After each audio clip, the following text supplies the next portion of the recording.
Assalamualaikum warahmatullahi taala wabarakatuh.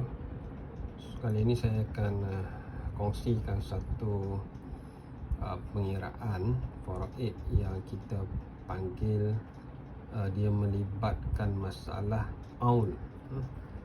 Masalah aul ni terjadi apabila waris yang berhak menerima harta pusaka itu, hak dia itu lebih banyak berbanding dengan harta pusaka yang ditinggalkan. Harta pusaka tu tidak ada baki. Ini waris asabah ni, dia tidak menerima apa-apa baki sebab waris fardu pun sudah melebihi daripada apabila dibahagikan kepada waris fardu tu, dia menjadi lebih hak daripada harta. So soalan ni saya ambil daripada apa yang dikongsi oleh sahabat saya dalam WhatsApp. Dalam WhatsApp dia belajar Daesh di UKM dengan daripada Profesor Madya Dr. Yazid Ahmad. Saya pun banyak juga membaca tulisan Prof Yazid ni lah. Cuma soalan tu saya ambil soalan dia lah. Soalannya ialah si mati meninggalkan dua orang isteri. Ada dua orang isteri tapi tak ada anak lelaki. Memang si mati ni dia nasib dia ada dua isteri, melahirkan, mana dia ada, bukan dia lah lahirkan sebab dia suami, mana isteri-isteri dia tu melahirkan 5 orang anak perempuan. So dia tidak ada anak lelaki. Tapi tak apa, tak ada anak lelaki, yang menjadi asabahnya ialah bapa. Jadi asabahnya ialah bapa, asabah binafsih. So dia ada 2 orang isteri, dia ada ibu, ada bapa dan ada 5 orang anak perempuan. So kadar yang asalnya bagi kesemua waris fardu ni, waris utama ni ialah 2 orang isteri ni berkongsi 1/8. Apabila bermadu, bukannya isteri 1 dapat 1/8, isteri 2 dapat 1/8, itu salah. Dia kumpulan isteri ni dapat 1/8. Maknanya kalau lah ada 4 orang isteri, 1/8 dibahagi 4. Contoh ini 1/8 bahagi 2, maknanya 1/16 lah setiap seorang. Cuma kita kirakan grup isteri ni dapat 1/8. Ibu dapat 1/6 sebab si mati ada anak. Kalau si mati tak ada anak, ibu dapat 1/3. Bapa dapat 1/6 sebab si mati ada anak. Kemudian bapa dapat asabah lah. Secara teori bapa dapat asabah, tapi tak ada pun asabah ni kosong sebenarnya sebab dia adalah kes aun. So anak perempuan lebih daripada seorang, dia dapat 2/3. 2/3 berkongsi 5 orang anak perempuan. Ini style saya, style Kirosaka, saya letakkan 1, 2, 3, 4, 5 macam tu. So asal masalahnya ialah kita tengok 8, 6 dan 3. 8, 6 dan 3, kita cari dia punya GSTK dia.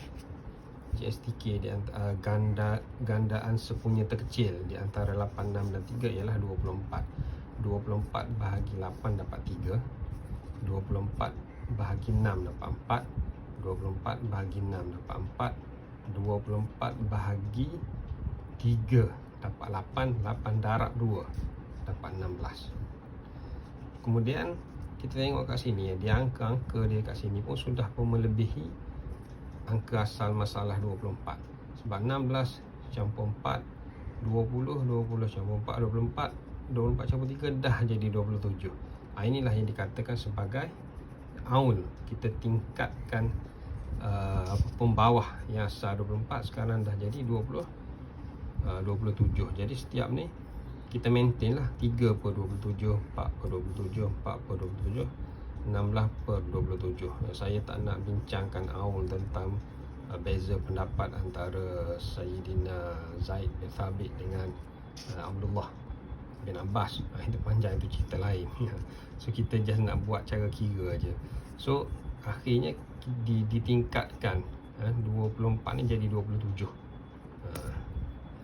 Cumanya kes ni dia jadi agak sedikit rumit lagi sebab macam mana 3 ni nak dibahagikan kepada 2 orang isteri, macam mana 16 nak dibahagikan kepada 5 orang anak perempuan. So kita nak tak nak, kita kena tashihkan dia, kita kena buat pembetulan dia. So cara nak buat pembetulan pula, ini adalah style saya. yang saya namakan sebagai Kirosako, yang mana saya punya style, saya akan menjuzukkan pula saham. Ini kita panggil saham. Saham 3 ni kita hendaklah bahagikan kepada 2 juzuk. Isteri kan 2 orang, buat 2 juzuk lah. Satu. So ini juzuk saham 1 untuk isteri. Maknanya saham 3 saham dibahagikan kepada 2 juzuk.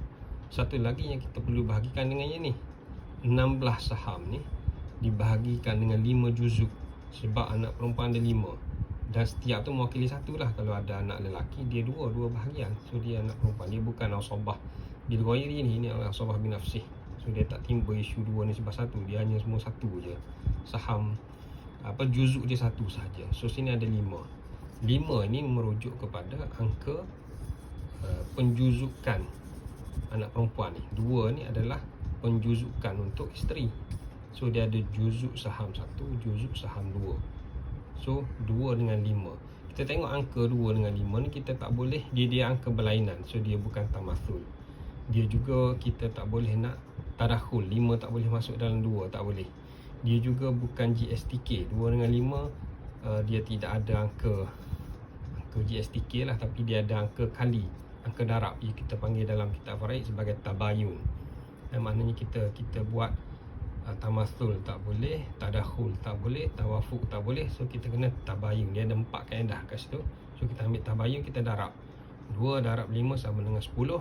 10 dekat sini kita namakan sebagai angka simpan. Saya namakan AS ni angka simpan. Dalam kitab faraid dia panggil al-mahfuzat, angka simpan. So cara untuk buat tasheh pembetulan dekat sini, kita darab yang aul tadi. Yang asal masalah ni kita dah tinggalkan lah sebab dia jadi kepada aul.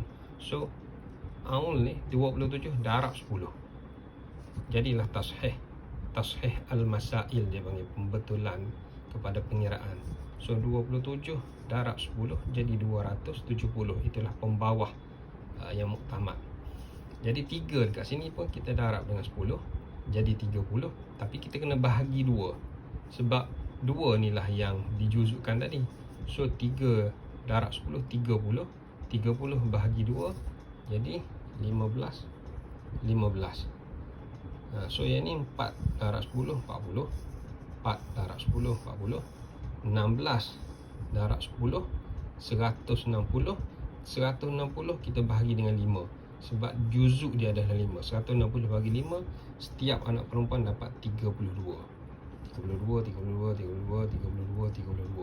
Jadi pengiraan akhirnya ialah setiap isteri 15/270, ibu 40/270, bapa 40/270, setiap anak perempuan 32/270. Kita tak boleh nak kecilkan ni, sebab ini kalau kita nak bahagi 5, ini tak boleh bagi 5, 32. 35 bagi 2, ini tak boleh nak bagi 2.